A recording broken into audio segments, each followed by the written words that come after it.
இன்னைக்கு அமுத சமையல்ல ஒரு சர்க்கரை பொங்கல். பச்சரிசி வச்சில்லைங்க, இது சம்பா கோதுமை ரவை வச்சு பண்ணின ஒரு ஹெல்த்தியான ருசியான சர்க்கரை பொங்கல். எப்படி செய்யலான்னு பார்க்கலாமா? ஒரு கடாயில் 1 டீஸ்பூன் நெய் விட்டு 1 கப் கோதுமை ரவை போட்டு நல்ல முருகலா வறுத்துக்கோங்க. அதை ஒரு பிளேட்ல தட்டி ஆற வச்சுக்கோங்க. அதே கடாயில் 3 கப் தண்ணி விட்டு நல்ல சூடானதும் வறுத்து வச்ச ரவையை கொட்டி கிளறி மூடி வச்சுக்கோங்க. ரவை நல்லா வேகட்டும்.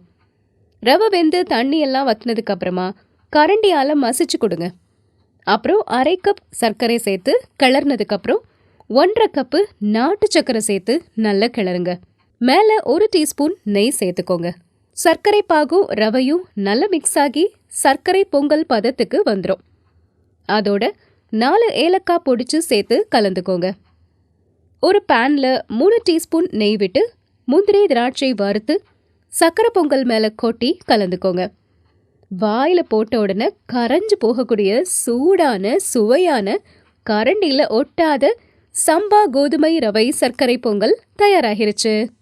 இதை சக்கரை பொங்கல்னு சொல்லலாம், கேசரின்னு சொல்லலாம், என்ன பேர் வேணுனாலும் வச்சுக்கலாம்.